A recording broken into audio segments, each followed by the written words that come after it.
No man's ল্যান্ডে বাংলাদেশের সাথে যৌথভাবে ভাষা দিবস উদযাপনে অনুষ্ঠান বয়কট পৌরসভার। ইছামতির পারে ভাষা দিবসের অনুষ্ঠানের আয়োজন বনগাঁ পৌরসভার। ভারত বাংলাদেশ সীমান্তের পেট্রাপোলে নোম্যান্স ল্যান্ডে ভারত ও বাংলাদেশের যৌথ উদ্যোগে ভাষা দিবস উদযাপন অনুষ্ঠানের আয়োজন নিয়ে অনিশ্চয়তা তৈরি হয়েছে। দুদেশের মধ্যে ভাষা দিবস নিয়েও কোনো বৈঠক না হওয়ায় ওই অনিশ্চয়তার কালো মেঘ দানা বেঁধেছে। এবার বাংলাদেশকে সাথে নিয়ে ভাষা দিবস উদযাপনে অনুষ্ঠান বয়কটের ডাক দিলেন বনগাঁ পৌরসভার পৌরপ্রধান গোপাল শেঠ। ইছামতি নদীর পাড়ে ভাষা দিবস উদযাপন অনুষ্ঠানের আয়োজন করেছে বনগাঁ পৌরসভা। বনগাঁ পৌরসভার পক্ষ থেকে আলাদাভাবে বনগাঁ পৌরসভার এলাকায় ইছামতির পাড়ে বনগাঁ থানার ঘাটে ভাষা দিবসের আয়োজন করা হচ্ছে এবং বিভিন্ন কবি সাহিত্যিকদের সমাগম হবে সেখানে। 21এর স্মৃতিকে তাজিয়ে রাখতেই এই আয়োজন। কি বলবেন এই বিষয়ে? পৌরসভা তো একটা সরকারের অংশ, তারা যদি অনুষ্ঠানটা এই 21-এর অনুষ্ঠানটাকে গুরুত্ব দিয়ে কোথাও এটা করে, সেটা সবসময় তো ভালো দিক একটা। কিন্তু এছাড়াও যে বিভিন্ন ছোট ছোট জায়গায় 21-এটা হচ্ছে, পুরোটা সমস্তটা মিলেই এদিনকে বাংলা ভাষার প্রতি আমরা সম্মান জানাতে পারি। সুতরাং এই পদক্ষেপটা নিয়ে আলাদা করে কিছু বলার নেই, ভালো হোক সব কিছু, এটাই চাইবে।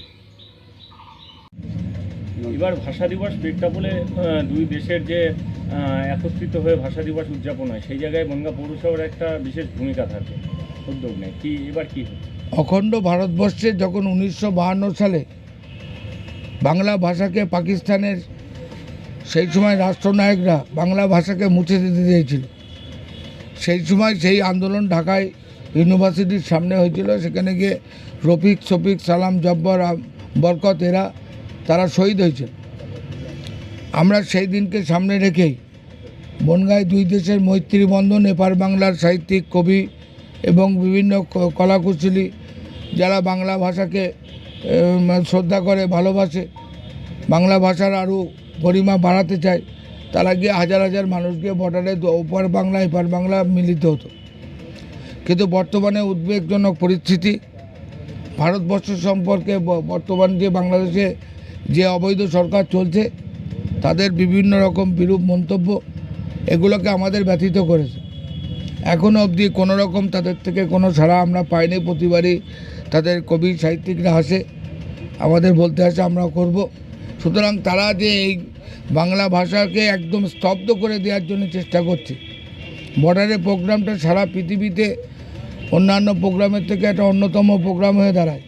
দুই বাংলার মিলন, বাঙালিদের মিলন, হিন্দু মুসলিমের মিলন, সম্প্রীতির মিলন, রবীন্দ্র নজরুলের সেই বাংলা ভাষারকে স্মৃতিবিচরিত কথাবার্তা বলা, এবং সেই জায়গাটাকে আমরা উদ্বেগজনক পরিস্থিতির জন্য আমরা আজকে ভারত বিরোধী কথা বলার জন্য আমরা এবার বয়কট করছি। আমরা গিয়ে ওখানে গিয়ে আর প্রোগ্রাম করছি না। আমরা যেটা 20 তারিখে প্রোগ্রাম করতাম সেটা 21 তারিখে করছি, এবং 21 তারিখে আমরা সকালবেলা থেকেই স্কুলের ছাত্রছাত্রীদের নিয়ে সবুজ সাথী সাইকেল র্যালির মাধ্যমে আমাদের বিভিন্ন শিক্ষক, সাহিত্যিক, কবিদের ট্যাবলোতে বসিয়ে বনগাঁ শহর পরিক্রমা করা প্রথম সূচনা হবে।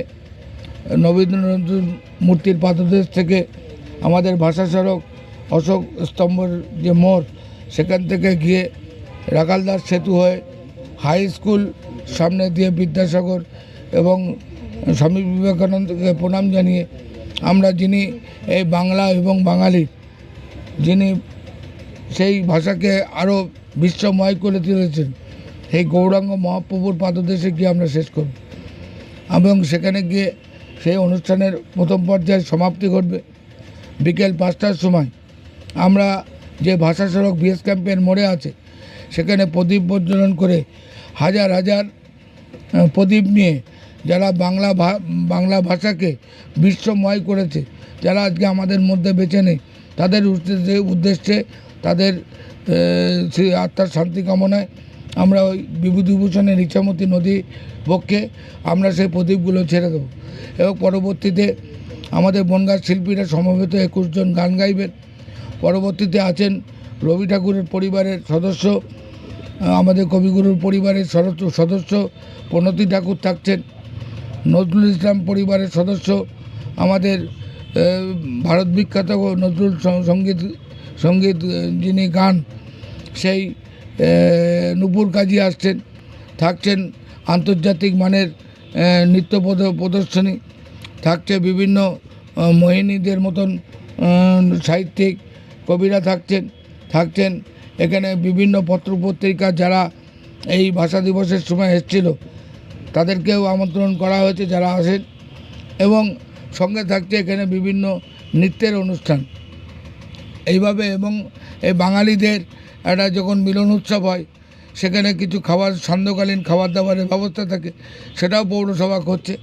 আমাদের পৌরসভার পুরো টিম এই কাজকে স্কুল কলেজ শিল্পী সাহিত্যিকদের নিয়ে হাজার হাজার মানুষের ইচ্ছামতির তীরে আমরা সেই ভাষা উৎসব করব।